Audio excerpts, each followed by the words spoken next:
And really, in order to make money, you need a better relationship with money and yourself. Because, you know, a lot of people are scared of money. They're scared of charging the right money. They just don't like talking about it. They feel uncomfortable around it. And through my research, there's over 35 different ways we can sabotage ourselves. And we're going to grab it and we're going to pull it out by the roots. That's what we're going to do. Gently, George, gently. Yes, absolutely. That's right. Gently.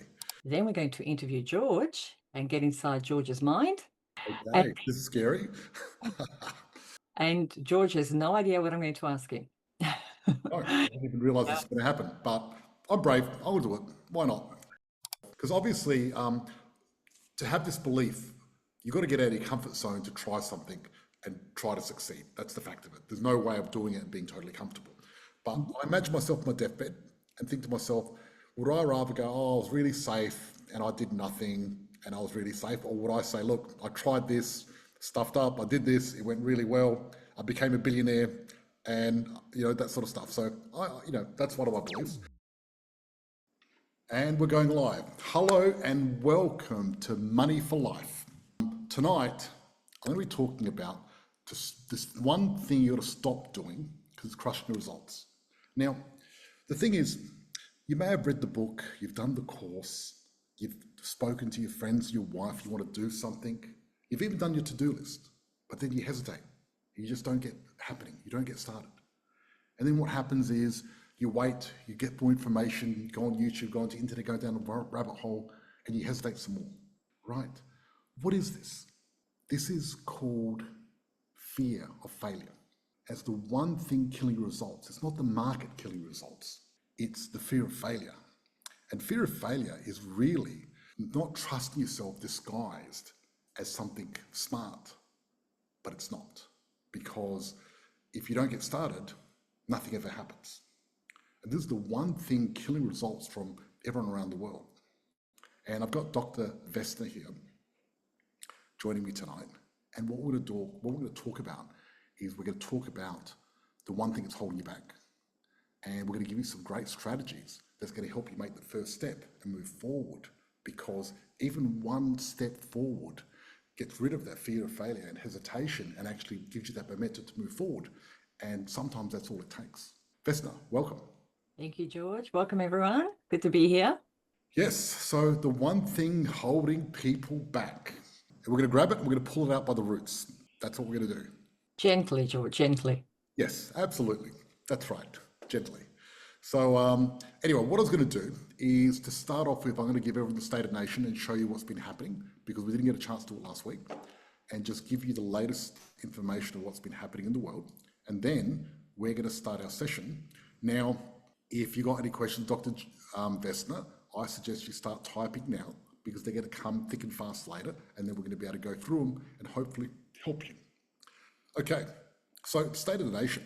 This is what's been happening over the last couple of weeks. So this is the reason why Australia is facing a permanent infrastructure shortage. See, adding 1 million people to a city creates enormous pressure on infrastructure. See, Australia needs one hospital bed for every 270 people, meaning roughly that means we need 3,700 beds or 7 to 8 new hospitals for each extra million residents that we get. That alone will cost around about $7.5 billion.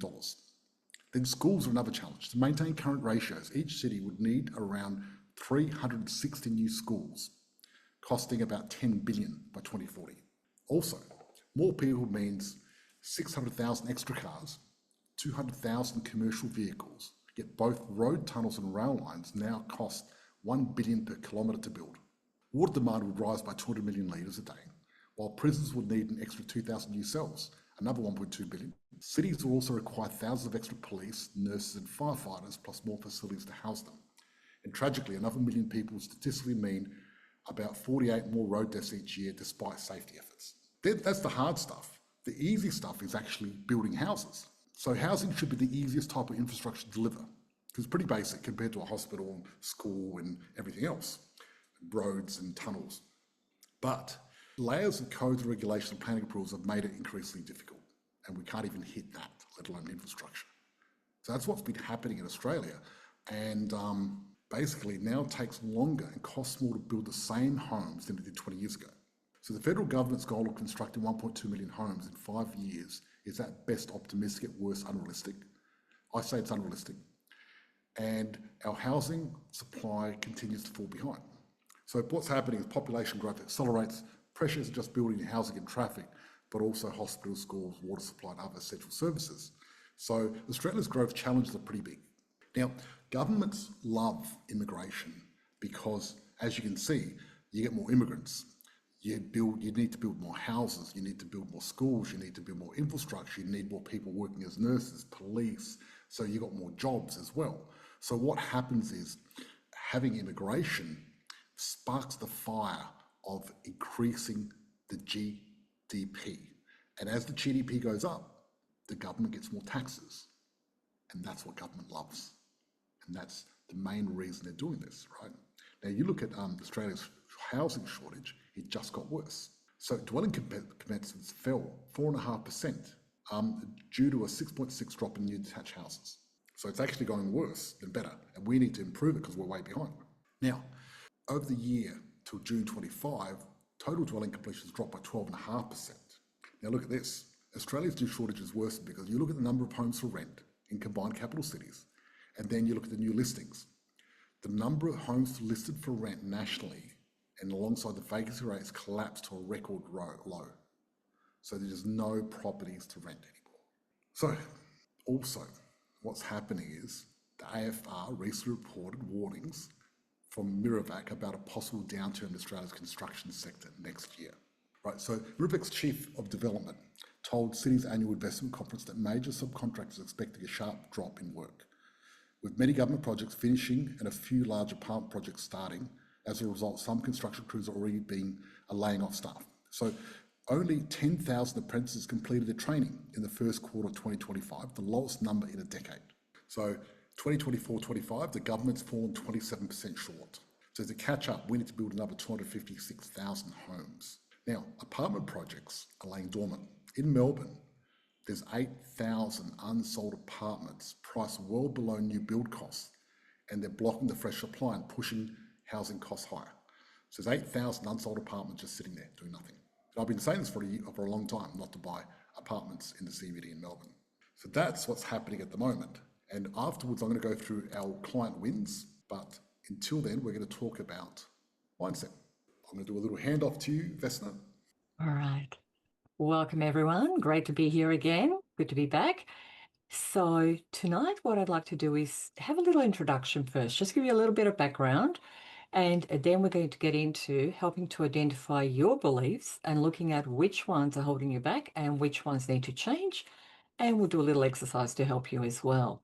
So by way of introduction, research has shown that our mind functions on two levels. The conscious mind, which is only 10%, that's your analytical brain, only comprises 10% of your overall functioning. Okay, so that's the analytical mind. The unconscious mind comprises a massive 90% of your functioning. So the unconscious mind does the bulk of the work when it comes to running your behaviors, your habits, your beliefs, etc. So if we want to make changes effectively that stick, we need to work with the unconscious mind rather than the conscious mind, which is in charge of willpower. Yeah, okay. So the difference between conscious and unconscious, I'd like to give a bit of an example.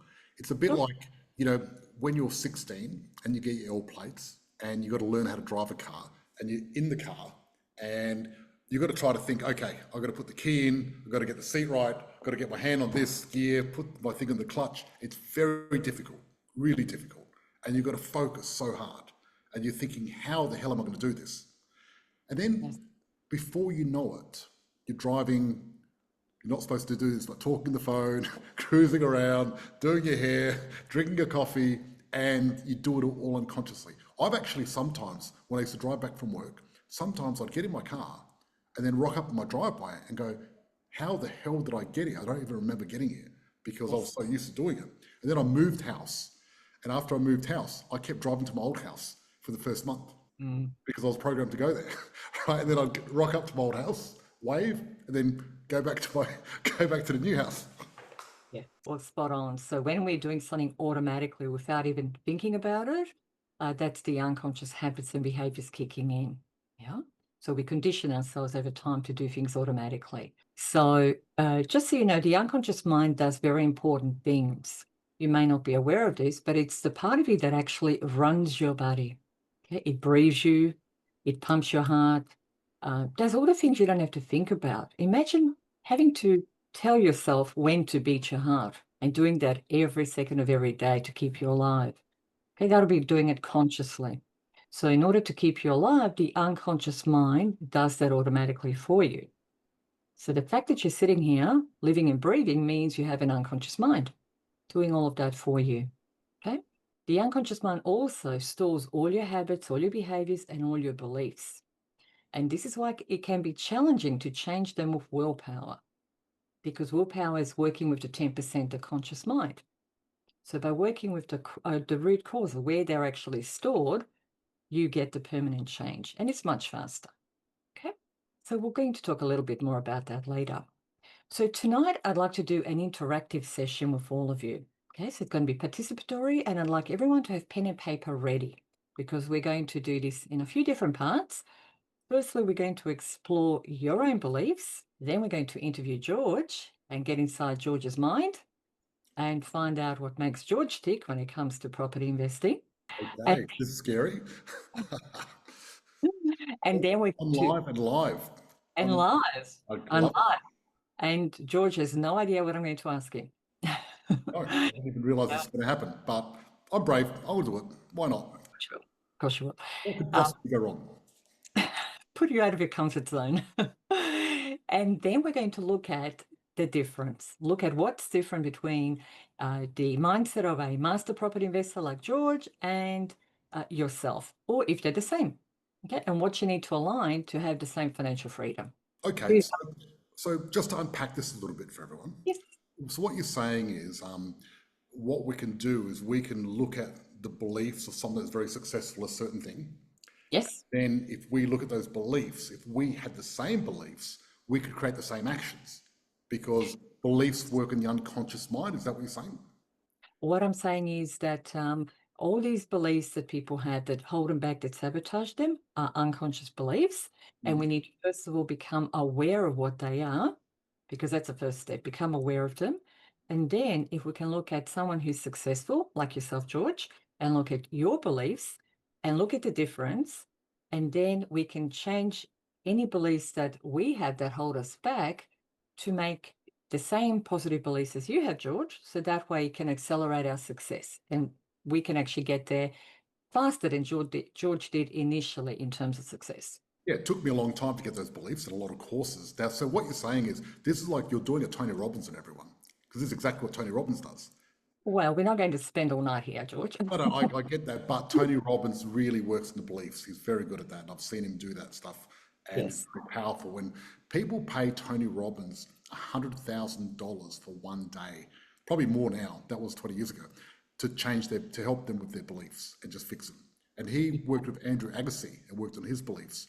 And what happened was, I don't know where he was. He went really down the ranks and then Mm, worked with Tony Robbins for one day, changed his beliefs because he ended up with some negative beliefs and stuff in his head, changed those, and then yep, suddenly became the number one tennis player in the world again, just through doing this. That's how powerful this is. it So is. It's very pretty powerful. powerful. You know, Yeah. imagine becoming the best tennis player again in the world, and it was just your beliefs holding you back, even though he had Mm, everything else physically, nothing yes, changed. that's it. Exactly. Exactly. So sabotage, it's what holds people back from having the success they want. And so what we need to do is look at what's causing the sabotage. And through my research, there's over 35 different ways we can sabotage ourselves. Our limiting beliefs are one of the major saboteurs of success and finances and all areas of life. So it's very important to look at beliefs.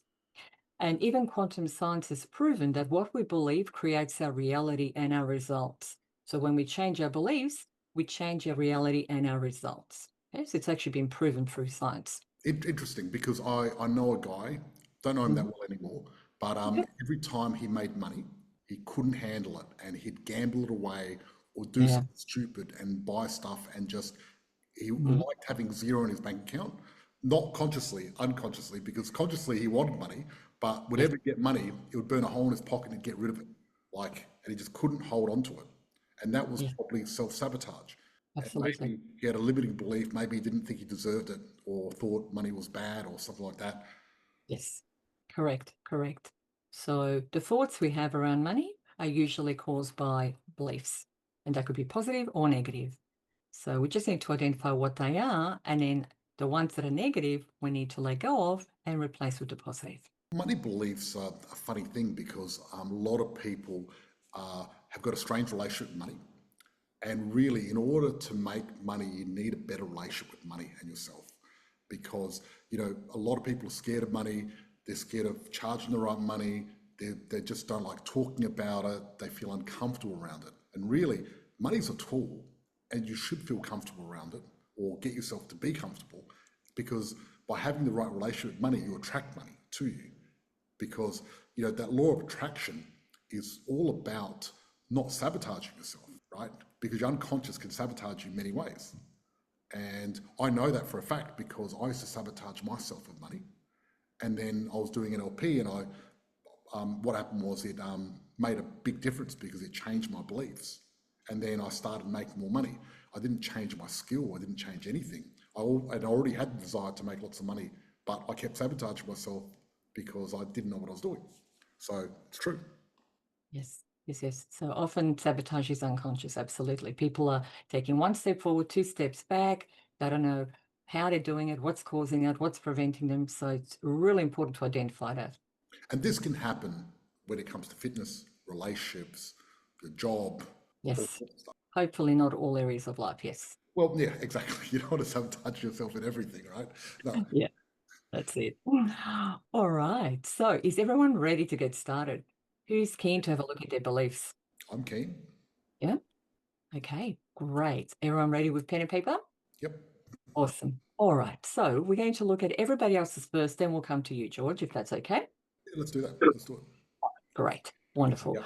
All right. So the first question I have for everyone, and what I'd like for you to do is just write down whatever comes to mind without editing it. This is really, really important. Just do a brain dump, literally. Okay. And I'd like you to write down the first 5 things that come to mind as you think about money. What are your beliefs around money? And just write down whatever comes to mind. Complete the sentence. Money is whatever comes to mind. Okay, I'm done, but I'm quick at this. Type the chat when you're done. What we'll do is we'll give people like a 90-second timer, and then we're going to move on because we need to move on because it's a live show. And people watching at home, people listening to the podcast, please do this as well. It's got a great idea, and it's going to be good. Awesome. Good idea. All right. So we'll go with the next question. What are your beliefs around property investing? So whatever comes to mind. And jot down the first 5 things that come to mind.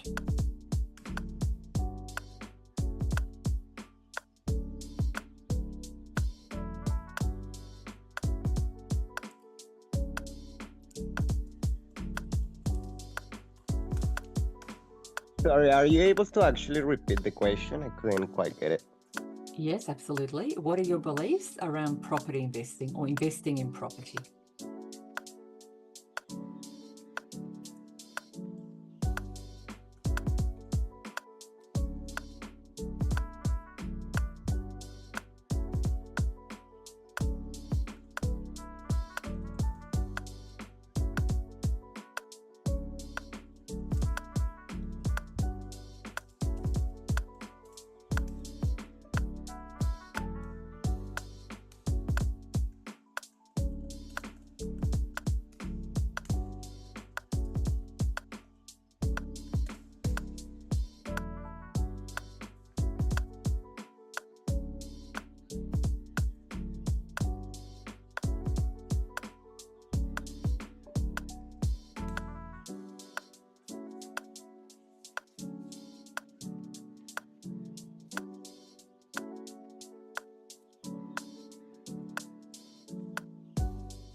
Okay.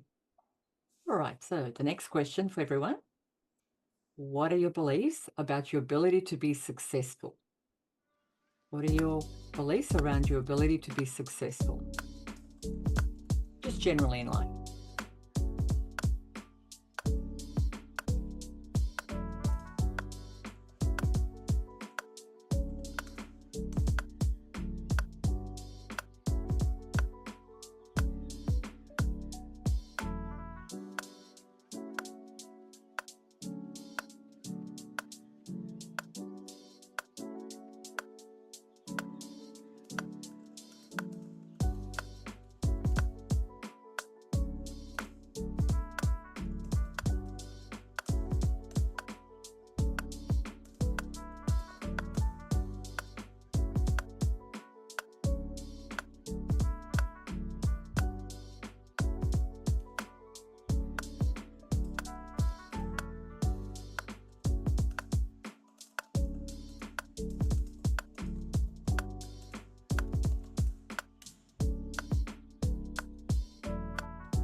Excellent. And final question for everyone. Again, the first 5 things that come to mind. What are your beliefs around financial freedom? Financial freedom. What are your beliefs around financial freedom?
Excellent.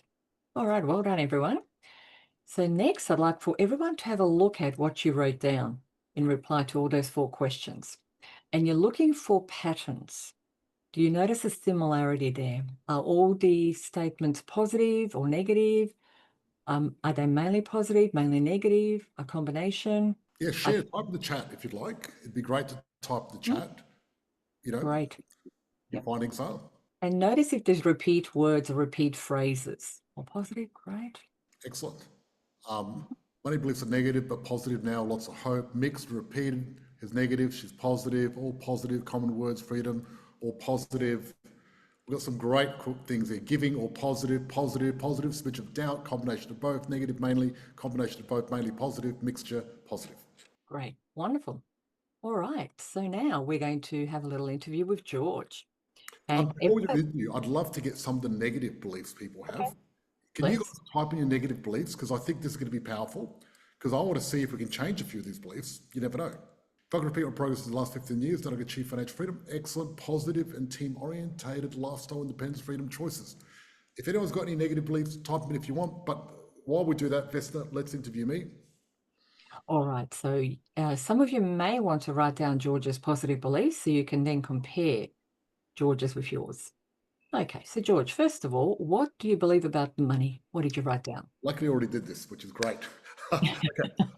My first thing with money is a tool. So I've got, it's a tool, freedom, choices, do good, longevity. On my goal to create health and longevity, I think money is the biggest tool for that. Okay, great. Did everyone maybe repeat it once more, George, so people can write it It's down? a tool, freedom, choices, do good, longevity. Do good, longevity. I know longevity is a weird one to put in there, but that's what came to my mind. Excellent. All right.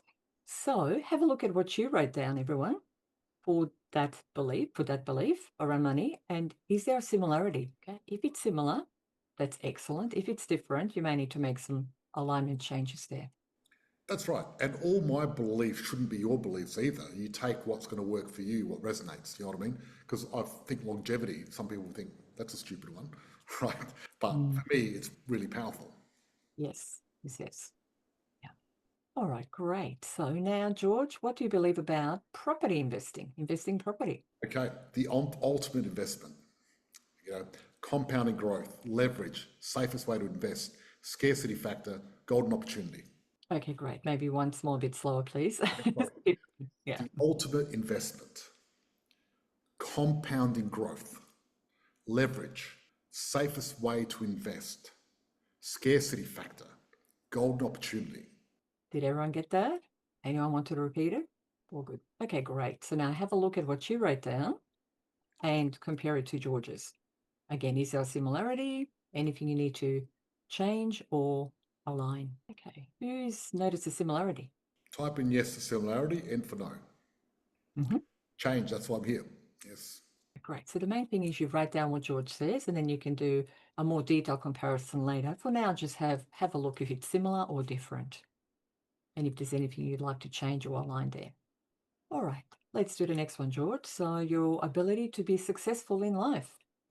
I'm very confident of my ability, but also I've got a belief that I'd rather try and fail than not try and not fail. What I do is I imagine myself, because obviously to have this belief, you've got to get out of your comfort zone to try something and try to succeed. That's the fact of it. There's no way of doing it and being totally comfortable.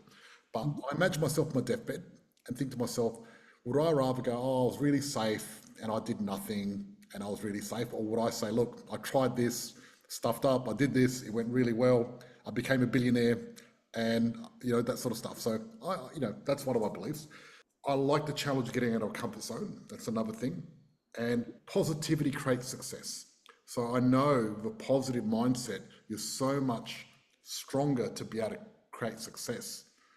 I'm probably overconfident, to be honest with you, but that's just one of my things. I like the challenge of getting out of a comfort zone. That's another thing.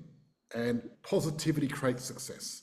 So I know with a positive mindset, you're so much stronger to be able to create success. I'm probably overconfident, to be honest with you, but that's just one of my things. Okay. But it works. It works. Most things I try do work out because I see failure as a learning. Yeah.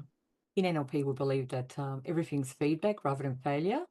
So if we go to achieve something and we get something less than what we want, it's simply feedback to adjust what we're doing so we can get there next time. Exactly. So when I first started investing in property, I was super confident, but I got it wrong.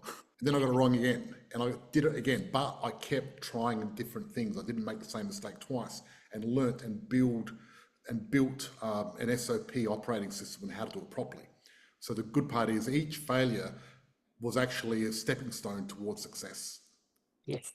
Because you need that feedback. You can't just try something and become successful unless you join our program and I help you. I thought I'd cheekily put that in. Yeah. Well, it's called modeling excellence. So if somebody's doing it really well, you can replicate their success by modeling their strategies. Yeah. Exactly.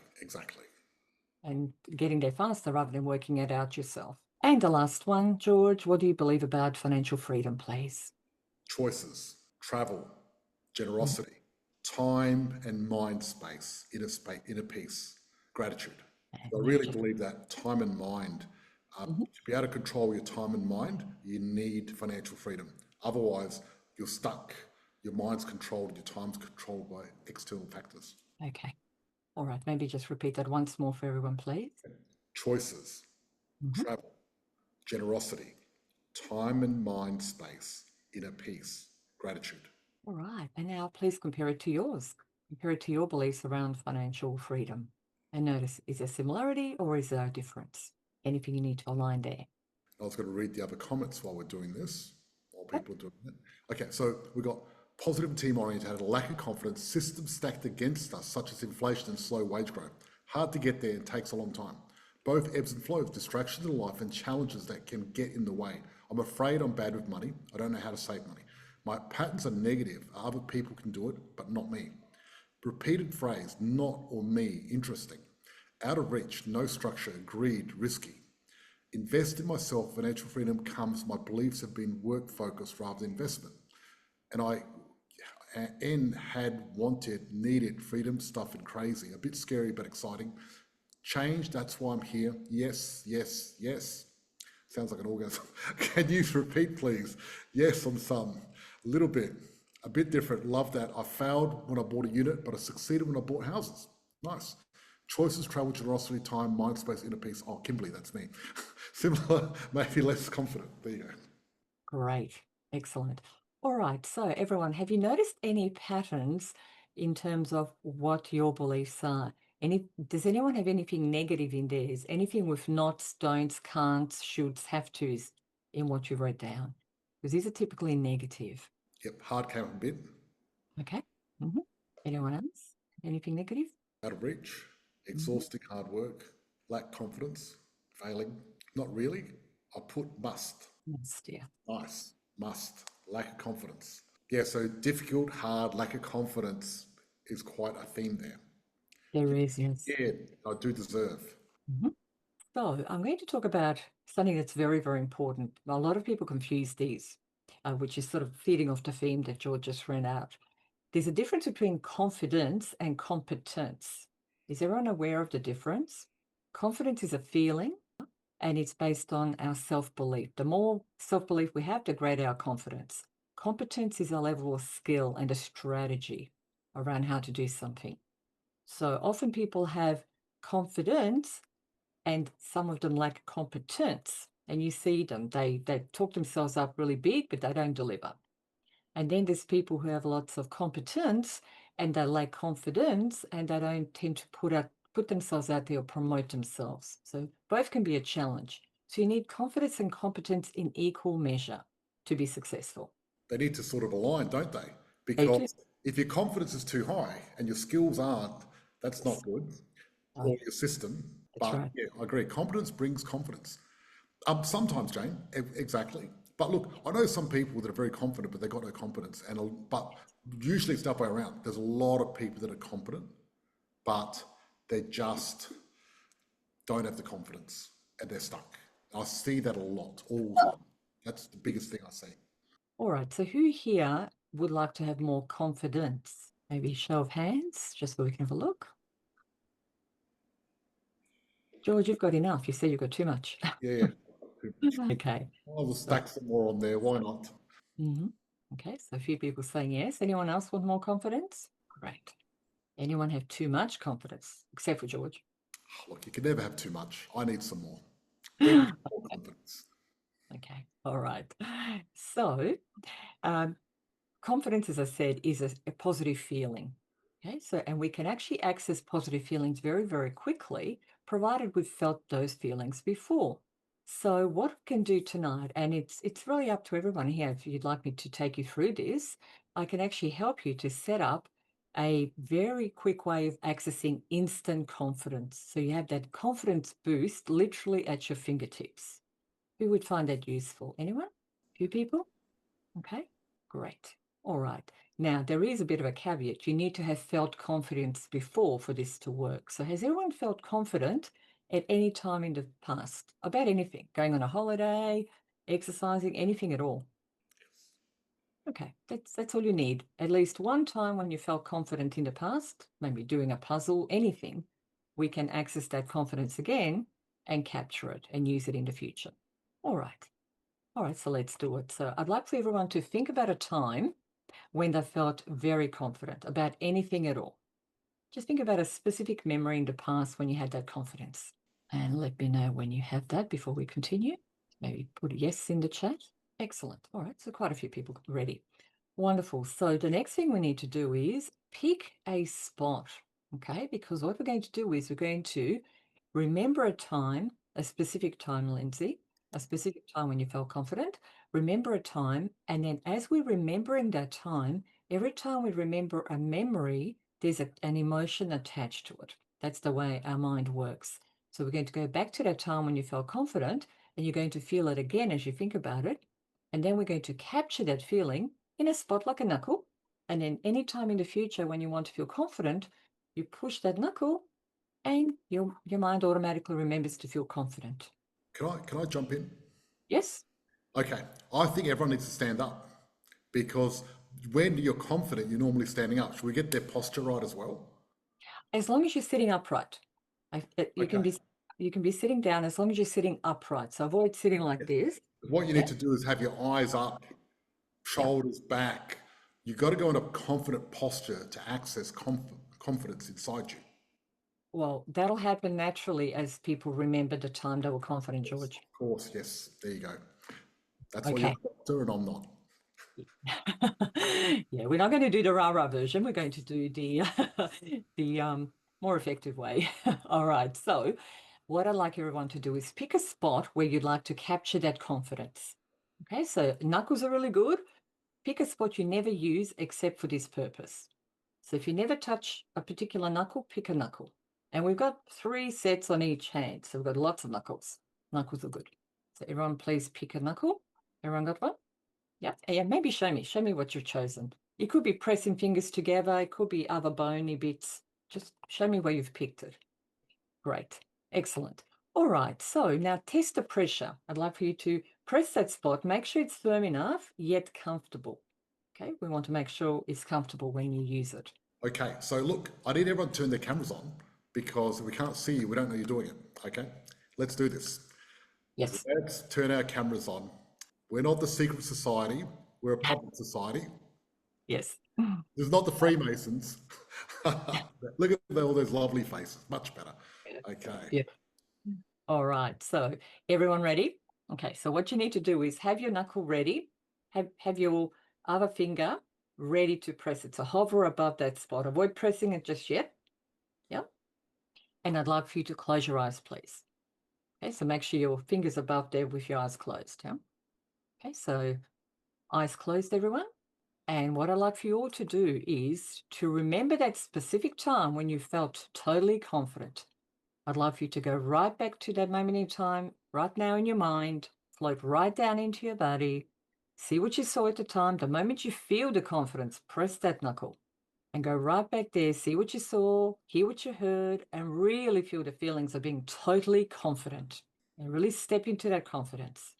Really feel it. And hold on to that spot for as long as you feel it.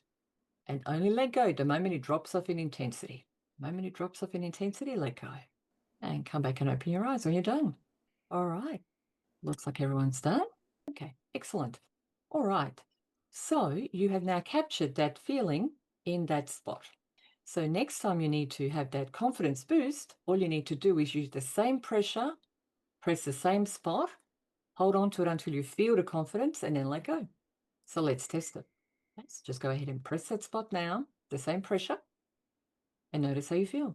That was excellent. Really worked well. I can feel it straight away. Who can feel it? Type in the chat. I'm curious who it's working for. Yeah, I feel very excited and confident at the moment. It's great. Good. Thank you, Vesna. You're welcome. Now, some of you may need to repeat it to reinforce it to make it even stronger, because some people have stronger emotions than others. So some of you may need to just repeat that again and reinforce it. Okay. Any questions about your confidence anchor, as we call it in NLP? Yes, what I'd love to do, Vesna, is now that we've done this exercise, what I want people to do is type in any questions you've got, but I'd love to go in little breakout rooms where we can get together and we can share the one thing we learned tonight and our biggest win. Because I think now that we've got an anchor, we can do this. It's going to be a lot of fun. And can we switch off the live stream? Everyone watching us live, thank you very much for watching. Now we're going to go to our private group. See you next Thursday for Money for Life. It's going to be great. Cheers.